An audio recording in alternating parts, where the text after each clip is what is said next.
Wall Street takes the brightest people and smashes them into the pavement on a regular basis. There's only one bottom line on Wall Street, and that bottom line is how much money you make. This is like being in a foxhole all day long with your enemies. I've seen many people come close to blows over a transaction. Greed is ugly. Make as much money as you can so that you can get out of there before it turns you to the dark side.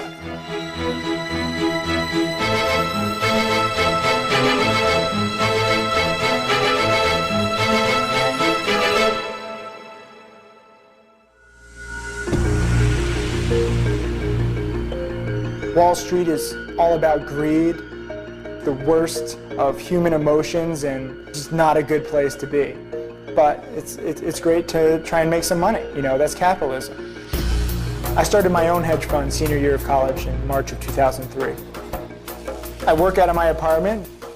I commute from my bedroom to my living room. I can do this pretty much from anywhere. I have an internet connection. Back in 1999, the stock market was going pretty crazy. I was in high school. My parents gave me $13,000 of my bar mitzvah money, put it into a discount online brokerage, and I turned that $13,000 into a fully audited pre-tax sum of $1.65 million.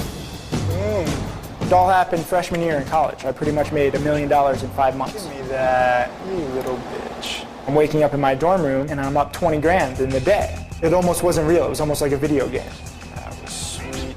Tim Sykes is a trader that I've been reading about over the years, and I've had my eye on him. As a Tulane, sophomore, junior, he launched a hedge fund out of his dorm room. From all I know about his trading style and his pedigree and his smarts, you watch him. He'll have 20, 30 million under management soon. I'm 25 and I'm looking for respect because I haven't gotten any. Even though I've been doing this 8 years, people still don't really take me seriously. That's fine. I plan on doing this another 50 years. It's 9:29. The market is about to open. There it is. It's 9:30. 64.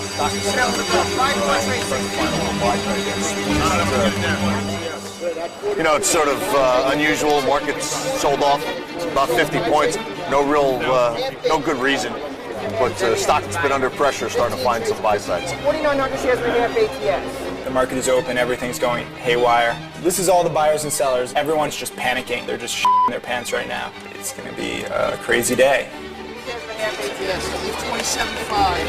You bought 4,800 shares and a half. 310. Now the 27.5. Half bid on the wire. I'm Bob Nunn. I'm a specialist and the managing director of floor operations for Cohen Specialists on the floor of the American Stock Exchange. 2,700 shares, Paladin trades at 20. You sold another 1,500 shares. Take book. We'll certainly put best effort. Michael and I, Mike Kavanaugh here to my right, we're monitoring about 12 different securities. Right now it's off about 12% on the day with some news this morning. On half bid size. Unfortunately, the markets are down right now because of the plot discovered to bomb the Holland Tunnel. Markets are not happy. Markets are not happy at all. There's a lot of things to be worried about. It's not a time to run in and buy the dip at the moment. You don't want to allow one mistake to undo everything you've just done for months. So we'll be playing it close to the vest and very conservatively. This is one of the busier areas that we have on the floor, so it requires a lot of attention. Really what we're doing is we're helping to transition price moves, both up and down. The American Stock Exchange, if you look at the structure of the building, the booths behind us are high in the air, and that's where the clerks used to lean over and with hand signals deliver the orders to the brokers on the trading floor long before we had cell phones down here. And the reason we used to do that is because that's what we were used to when we were outside on the street. The clerks used to hang out the windows of the buildings surrounding the Wall Street area, and they used to hand signal orders to the brokers that were standing in the street below, and those brokers would move from lamppost to lamppost where different securities were traded. Finally, in 1921, we decided to build a building and move indoors and stay out of the elements. This is the building that you see behind us today. I'm in the process of closing a loan fund. The target size is going to be $500 million. We're getting the marketing materials out to potential clients and seeing approximately how much they will commit. This is not good. This is going to create a major headache for me today because the colleague didn't do what he was supposed to do last night, which is send out documents that were necessary to be able to close today. And if we can't close today, we're going to lose the deal. There's just so much you can do yourself. You have to rely on outside service providers such as lawyers and auditors. It's very important that everybody is with a program and stays on track. I'm usually on the road about 5:15, 5:30, and I'm in the city by 7. You know, there's a lot to do, and a lot to get ready for. I'd like to know all the positions. I'd like to know what's going on in the world, what happened overnight. Market opens up at 9:30, and from there on in, my day is filled with just a whole host of different things. IFO to the moon, Alice. You missed it. IFO, what without? Sold. Sold. 8,000 trades at 92, take 4. So the way a transaction takes place, you're sitting at home, you decide you want to buy a security.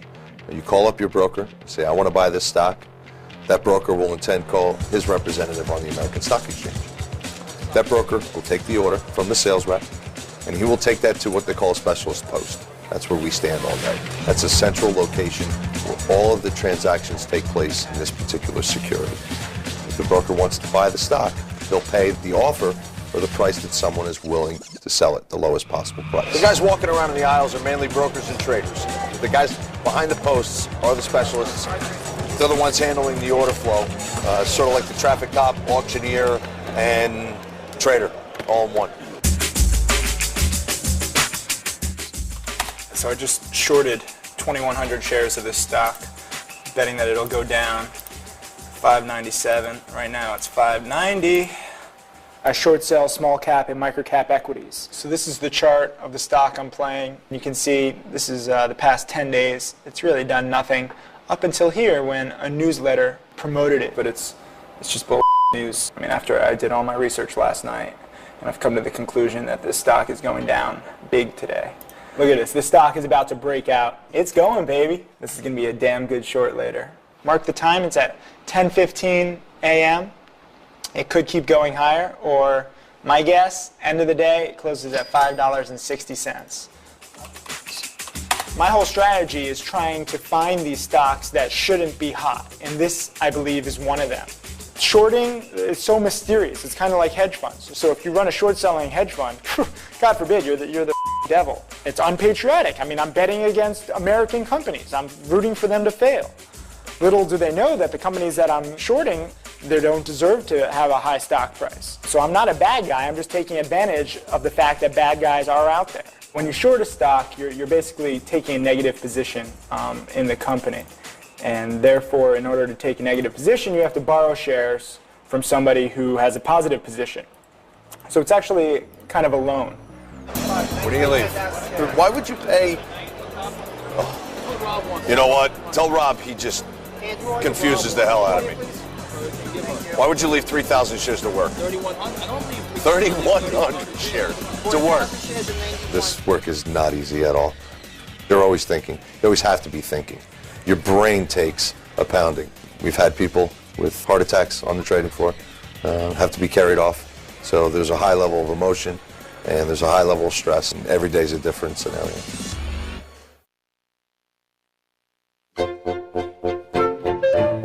Wall Street is a great place because you never have so many that paid so much for adding so little.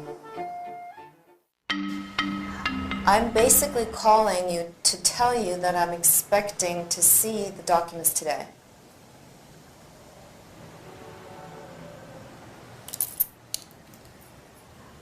Let me stop you right there. You shouldn't have told me that I was going to be ready yesterday, because I, in turn, told other people who were relying on this, and I'm very concerned. To be quite honest with you, I expect to see something by this afternoon. A lot of this business is driven by deadlines that have to be met because you have a closing upcoming. Could you put this away from me? So right now I'm going to write him an email and the partner that he works with, just to make sure that we'll eventually get everything that's necessary. I'm betting 300 shares against this company right now. And I'm up on my $2,000, I'm up $15. I don't want $15, I want $20. I got to get more greedy. Come on, give me that. Damn. 670. Oh, look at this. This is a beautiful fake out. It's going right back up to 620. And meanwhile, the stock is breaking out. Oh, it's beautiful. Beautiful! But in the afternoon, if the stock does what I think it's going to do, it should fade pretty nicely. This bathrobe is good luck. Every single one of my major winning trades has been with me. It's just Timmy, no logo. My grandmother made this for me. I've made $554 on the day, and this is just small scalping. To make those $554, I've traded 18,000 shares. So I've traded basically $100,000 worth of my capital. Even though I do have a big pile of money and I do have other investors, I'm half the fund. So if I screw up, I can't afford this apartment anymore. And I like this apartment. My goal is to build my hedge fund, to get taken seriously by the industry, to show that my strategy is viable. So I'm about to have a very wealthy potential investor come over. I am going to explain just my whole strategy and basically try and get him to give some of his millions over to me. Tanking. Why do you have to tank right now? This is why I hate planning meetings in the middle of the day, because right when you plan the meeting, the stock is about to tank. And then you're conflicted. Do I take the meeting, which is much better long term, or do I try and make a few hundred, maybe a few $1,000s? We're short by a short-term trading hedge fund. The key is just finding these small caps and micro caps that are doing something, because there's hundreds, thousands of small caps, micro caps that do nothing. That's where my experience comes in handy, because after 8 years of doing this crap, stock is breaking perfectly. I have to play this. You'll see. Come here. And it went up to 640 3 times. Then it kind of hung around 620, and now it's banging around 605 again. 4,000 shares. Yeah. Take out 602. Take out 6. There it is. Boom. Price hit 6 and took out 6. It immediately went to 590 because there was nothing but sells for those few seconds. So the key is to buy into that selling. Take out the 6s. Bam. Right now I have 2,400 shares left. These stocks are so volatile that they can flip on a dime like that. As of 1:28 p.m., I'm up $1,086. And I'm out. One of the things that trips people up all the time in the trading game is that once you've hit your objective, you need to pull yourself out of the market and rest for a moment. We do that all the time. We're not just simply always in the market waiting for the opportunity to kind of float along and try to grab it. We're sitting, lying in wait. You hit it right on negative 20. You're a maniac. Is that perfect? That's friggin' hysterical. All we have to do is increase these by like a gazillion, and you're good shape. The art of what he does is just to identify the rhythm of the market, and when he's in sync with the rhythm of the market, he'll just stay with it. I work alongside with Chris Leonard, my senior trader. He is responsible for taking my decision as to what we want to put into the book and determining what is the most effective way to be able to actually put the trade on. Sometimes people say, well, why don't you just buy it? At times, it may be more prudent to buy it over the course of the day or over the course of several days, where Chris becomes of enormous value. He is in a position to really understand what's going on in the marketplace. You don't just buy stocks, you also sell short stocks, which basically gives you the ability to make money in a downward market. When you're initially going into positions and then obviously exiting them, yeah, it's a little hectic, but you got to expect that. Is this the next IFO? It's fitting the profile. The screen up here is telling me across the board what the market's doing.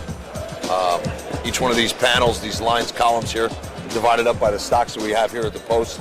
Each one of the specialists is responsible for running their own panels here. I'll be 75 cents for 10,000 on this, right?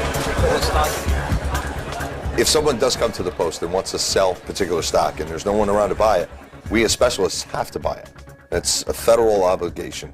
We have to maintain a fair and orderly market, and we have to be willing to put our capital on both sides, whether it's the buy side or the sell side. It doesn't matter whether it's 100 shares or 1.5 million shares. There is no natural buying and selling occurring all the time. A lot of times you may have 5 or 6 buyers out here, and we're the only seller. And it has to be done in an orderly fashion until such time that we can find natural sellers to accommodate those buyers. But let me get this clear. If there's no buyers, we have to buy. The day of the '87 crash, specialists were on the floor trying to borrow money against their insurance policies and double and triple mortgage their homes to stop the market from free-falling. Someone needed to step in and buy when no one else wanted to buy. And that's where a specialist comes in. No, stops are right on the book. Wreck it. I'm showing like 2,068 for Done. 3 more. There are no contracts here. Everything is done verbally. Your transaction and your word is your bond. So you have to have a high sense of integrity to survive that. One of the unique parts about the Amex here is I've seen many people come close to blows over a transaction and then be seen in the bar around the corner having drinks after work. So, you know, it's a passion. There's a lot of passion that goes on here. It's not monopoly. It's real money. I actually threw a $3,000 monitor at a guy once because he cut me out of a trade that I actually was entitled to. Cost me a $100 fine. I deserved it. I got a little overheated. Wall Street is a small community. Everybody knows everybody. It's a family. It's a tight group, and it's a passionate group.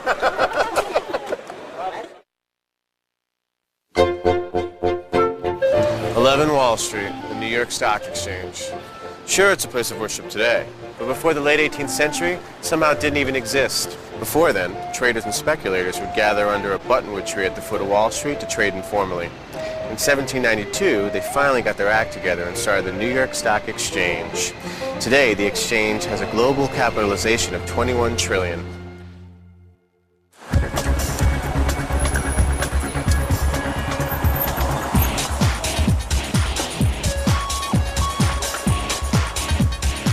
I'm working with Rich Tech on discovering new managers that have great potential that haven't really broken into the market yet. My dream is to find a guy in a loft in Soho who's doing an incredible job and no one in the world had heard of him. I explained some of the process to Sandy, and Sandy is introducing undiscovered managers at a rate of 2 or 3 a week. She just put word out that she was looking for these types of managers, and everyone wants to help Sandy. I'll be meeting with Bruce today to evaluate whether there would be good chances of raising capital for him. To be able to judge him better, you have to meet their staff, and you want to hear them elaborate on their investment techniques. We're a very, very specific fund that invests in turnarounds. The way we play the game is we hit a home run 10% of the time. And that means a $2 stock going to 20, or a $1 stock going to 12, or a $3 stock going to 15. How would you describe your strategy, and how can it be, because it seems like you're mostly long. Typically, we go into a situation, and in turnarounds, it's management, management, management. We bet on management. And turnarounds take a lot of time, so we're patient. But if management doesn't perform, and we give them a lot of slack, and they don't get the job done, we get proactive. We get involved with the company. We help the company execute their business plan. Sometimes we get control. You know, we call up other shareholders, and we sort of bound together to try to get control of the company to make things happen, because we want to make money on our positions. We've got beautiful views of Fifth Avenue here. That's what makes it special. After 9/11, most money managers that used to be on Wall Street moved up to Midtown, and Wall Street is more of a synonym of that whole culture and industry rather than a particular geographical area.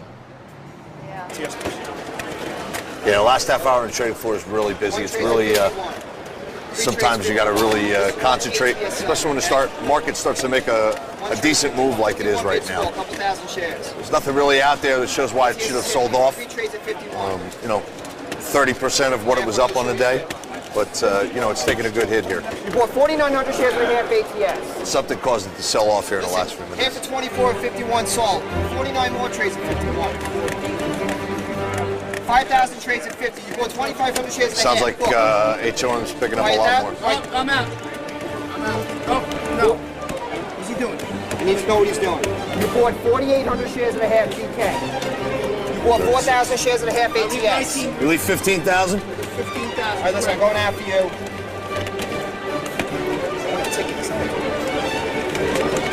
Listen, you bought 4,400 shares and a half put. Half bid. He's almost done. He leaves nothing. Performance. 600,057 sold. 1,000 trades at 56. Scoop. 54, 5,000. 90 bid away, buddy. 90 bid away.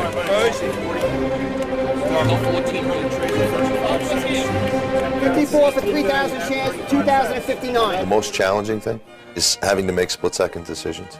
You can't really think that fast, even though you believe you can. You can't. You're going on instinct. You're going on reaction. And that's the toughest part of the job, is having to stay focused through that. 5,000, 2,057. Offers a light after that. He's going to step up. Okay. 2,000 trades at 57. ATS 61 for 2,002 taken. 2,000 trades 62. At 65. 5,065. 1,5. 5,009. At 41. 5 seconds.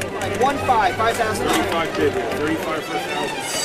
Customer's got no room? No, that's it. 63 for 4,004 taken. 4,000 trade 64. What's for sale in the bell? 5 more trade 64. Not enough to get it there. 4,000 or 5,000 shares, maybe? 6,000 trades to 63. 2,5. 5 up. All right, close them up. Amazing, a lot of stress. I can't tell you how many times I've had what I thought were chest pains. Numbness in the arm and sweaty forehead and sweaty palms and dizziness. It's happened at least a half a dozen times. It's the most exciting job you could ever have. If you don't love this place, don't work here. You have to love it. You have to be passionate about it. You have to really care about it. It's a unique person that's able to sustain a career down here. This is an endless curiosity in trying to predict the future. This is the afternoon fade that I'm talking about. I was about 2 hours too early, because once it cracked 590, you can see it went straight to 550, and I did not take advantage of it. I would have gotten to the $4,000 barrier that I wanted. This is ridiculous. I had 14,000 shares left. This is perfect, and I just missed it. You check back. I said 562 close. That was my call at 10 a.m. You rewind it. We can play this over and over again. I still fully expect this thing to tank in the afternoon. End of the day, it closes at $5.60. So don't tell me you can't predict where the stocks are going, because this was dead on. This is opportunity lost. In the end, we all learned a valuable lesson, not to walk away from the computer in the mid-afternoon when you think there's going to be a mid-afternoon fade. That's it. Lesson learned. Goodbye. Okay? It's a public offer. It's not me. Okay? So stop pulling my chain. Some of the ladies like me. Some of the ladies do not. I don't even know. I don't know what I'm saying, but it just sounded good. Oh, so cute. And we have the same hairstyle, too. And I'll have 2 orders of fries and a Coke with that, please.